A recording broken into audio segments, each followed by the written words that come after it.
طيب انا عارف ان انت لما بتجي لك كلمه هاد دي ومعاها البي بي انت بيحصل لك رعشه كده، ما بتبقاش فاهم ايه هاد دي. تيجي يقول لك ايه I had eaten fish، اتخضيت انت دلوقتي. ده زمن اسمه past perfect، الماضي التام.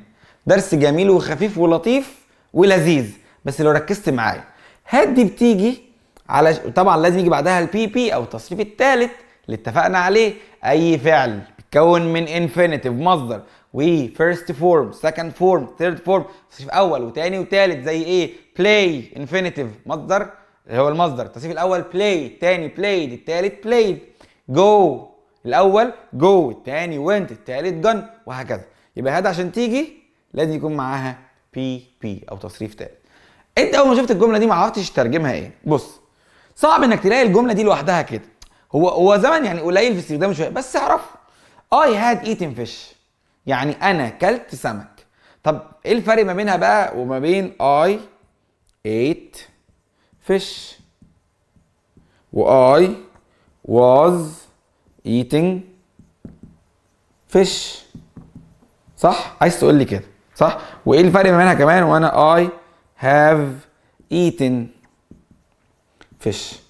كل دول ممكن يدولك نفس المعنى اللي هو ان انا اكلت سمك، ولكن كل واحده بتيجي في موقف معين بتكون ادق.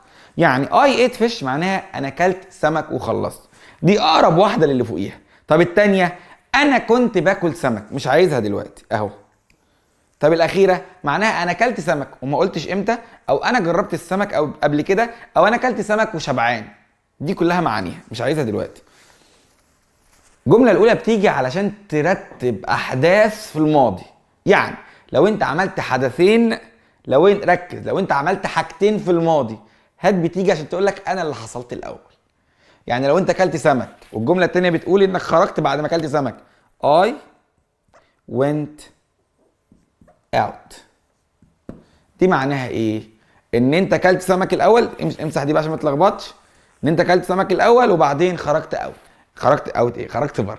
طيب او مش خرجت عموما. طب لو عايز اقول ان انا خرجت الاول بعدين كلت سمك، عادي اخلي دي اللي فيها هاد، فاقول I had، جيب التصريف الثالث gone out، كده بقت الاول، واخلي دي تصريف تاني I ate fish.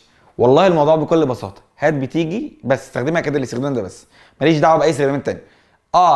هات بتيجي امتى عشان ترتب وتقول انا اللي حصلت الاول. عندي بقى روابط كتير بتسهل لي، عندي افتر وعندي بيفور وعندي باي ذا تايم وعندي حاجات كتير جدا، بس انا عايزك تستخدمها استخدام بسيط طبيعي وانت بتتكلم في الشارع انجلش. هات بتيجي عشان تعبر عن ان الحاجه دي حصلت الاول بس. طيب تعالى عشان اتاكد بس ان انت فهمت او فهمت، عشان انت بتقعد تقول لي انت من اسكندريه يا مستر. ركز معايا.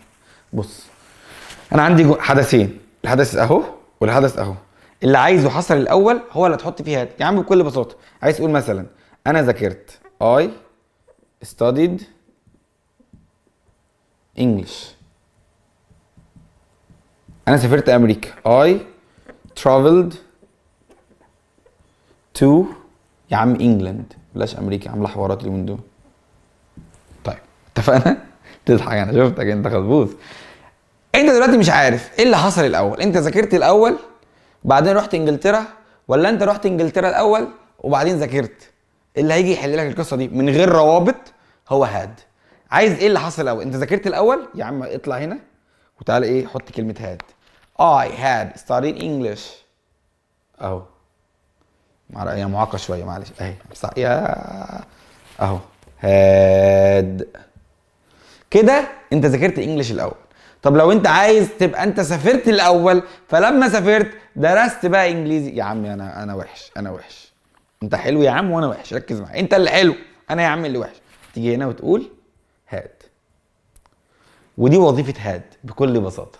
انت كده عرفت الفرق او امتى تستخدم الماضي التام.